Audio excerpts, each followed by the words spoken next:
నీతో పాటు ఉన్న ఆంధ్రప్రదేశ్ రాష్ట్రం ఎక్కడుంది, నువ్వెక్కడున్నావు? మిగతా రాష్ట్రాలన్నీ కావాలంటే లెక్క చదువుతా అధ్యక్ష. ఏ రాష్ట్రం కూడా మనకంటే అత్యధిక జనాభా ఉన్న మధ్యప్రదేశ్, ఉత్తరప్రదేశ్ అధ్యక్ష, ఉత్తరప్రదేశ్లో 20 కోట్ల జనాభా అధ్యక్ష. ఉత్తరప్రదేశ్లో 14లో 63 మంది రైతు ఆత్మహత్యలు, 15లో 145 మంది రైతు ఆత్మహత్యలు, 16లో 69 మంది ఆత్మహత్యలు అధ్యక్ష.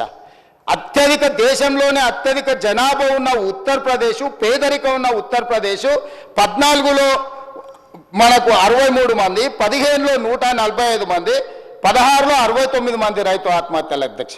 ధనిక రాష్ట్రము, మిగులు రాష్ట్రము, ఇట్లాంటి ధనిక రాష్ట్రంలో, మిగులు రాష్ట్రంలో 14, 15, 16లో దాదాపుగా 3000 మంది రైతులు ఆత్మహత్యలు చేసుకున్నారంటే తలదించుకోవాల్సింది పోయి, రైతుల క్షమాపణ చెప్పాల్సింది పోయి, మేము గొప్పలు, మా గొప్పలు చూడండి, మా తాతలు నేతులు తాగినరు, మీరు మా మూతి వాసన చూడండి, తినడానికి తిండి లేదు కానీ మేము మీసాలకు సంపెంగ నూనె పెట్టుకుంటాం.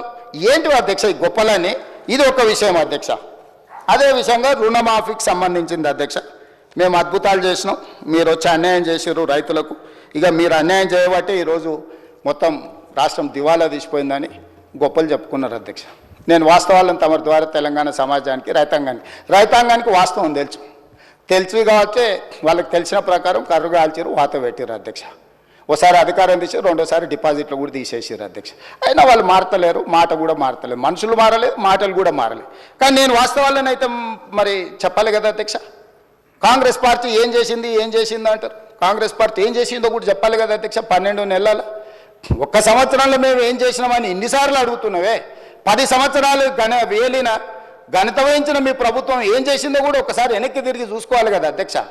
గురువింజ గురించి తెలుసు కదా అధ్యక్ష. గురువింద గింజ అంటారు కదా, కిందంతా నల్లగా ఉంటుంది, పైన ఎర్రగా ఉంటుంది, ఎర్రగా చూసుకొని ఏతులో పడుతుంటుందట, కింద చూసుకుంటే తెలుస్తుంది ఎంత కర్రగా ఉందో. ఇలా వాళ్ళ పాలనలో ఏం జరిగిందో వెనక తిరిగి చూసుకుంటే కదా అధ్యక్ష తెలిసేది. వాళ్ళ గురించే ఒక విషయం చెప్తా అధ్యక్ష. 2014లో అధికారంలోకి రాగానే ఎన్నికల మేనిఫెస్టో అప్పుడు ₹1,00,000 రుణమాఫీ చేస్తామన్నారు అధ్యక్ష. 4 విడతలలో చేస్తామని, 5 ఏళ్ళలో చేస్తామని లేదు అధ్యక్ష. అధికారంలోకి వచ్చినప్పుడే రుణమాఫీ చేస్తామన్నారు ₹1,00,000. కావాలంటే వాళ్ళ మేనిఫెస్టో తీసుకొచ్చి మనం చర్చిద్దాం.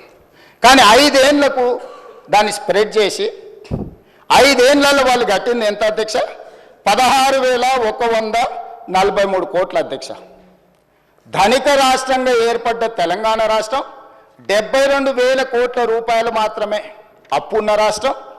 వాళ్ళకు అప్పచెప్తే ₹1,00,000 రుణమాఫీ చేయడానికి ఆపసోపాలు పడి ఆఖరి సంవత్సరం వరకు వాళ్ళు చేసిన రుణమాఫీ 16,143 కోట్ల అధ్యక్ష. 5 ఏళ్ళు అసలుకు మిత్తి కలిపితే అంతకంత అవుతుంది అధ్యక్ష. మీకు తెలియదు, బ్యాంకులలో మనం డిపాజిట్ చేస్తే కూడా 5 ఏళ్ళకి డబ్బులు ఇస్తారు. దాదాపుగా ₹1,00,000 ఉన్న వాళ్ళకు 80,000 దాకా అప్పు అయింది అధ్యక్ష. నువ్వు చేసిన రుణమాఫీ ఇంతకుముందు మా వాళ్ళు ఎవరో చెప్తా ఉంటే అది అప్పుకే మిత్తికే సరిపోయిందని. మీరు ఇచ్చింది మిత్తికి సరిపోయింది, అసలు అట్లనే రైతు మీద ఉంది. మళ్ళీ 2018లో మీరు ఎన్నికలలో హామీ ఇచ్చిండ్రు అధ్యక్ష, మళ్ళీ ₹1,00,000 రుణమాఫీ చేస్తాను. పాపం రైతులు మంచోళ్ళు, మా శంకర్ ఇంతకుముందే చెప్పిండు, రైతులు అమాయకులు మంచోళ్ళు, ఏం చెప్పినా నమ్ముతారు, నమ్మి మోసపోతుంటారండి. నిజమే, రెండోసారి అదే జరిగింది అధ్యక్ష.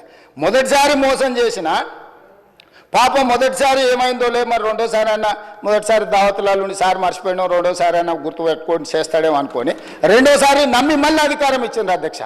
రెండోసారి అధికారం ఇచ్చిన తర్వాత వీళ్ళు చేసిన రుణమాఫీ ఎగ్జాక్ట్గా 11,909 కోట్ల రూపాయలు అధ్యక్ష. 5 ఏళ్లలో కలిపి ఎంతమంది రైతులకు అధ్యక్ష? ఒక్క నిమిషం చెప్తాక, అది కూడా చెప్తాక.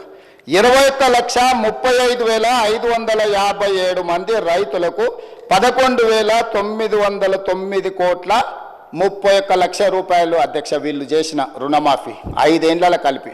ఇందులో 7,500 నిన్న మనం విచారణకు ఆదేశించిన ఔటర్ రింగ్ రోడ్ అమ్మి తెచ్చి దీంట్లో పోసిరు అధ్యక్ష. కాంగ్రెస్ పార్టీ కష్టపడి సంపాదించి లక్షల కోట్ల రూపాయల ఆస్తిని తయారు చేస్తే అర్ధరాత్రి పూట అప్పనంగా అమ్మేసి అవి తెచ్చి రైతుల ఖాతా, ఆఖరి నిమిషంలో రైతుల ఖాతా వేసి వీళ్ళు చేసిందంతా 11,909 కోట్ల 31 లక్షల రూపాయలు అధ్యక్ష. ఇందులో మిత్తి ఎంత పోయిందో తెలుసా అధ్యక్ష? 8,515 కోట్ల రూపాయలు కేవలం మిత్తికి పోయింది అధ్యక్ష.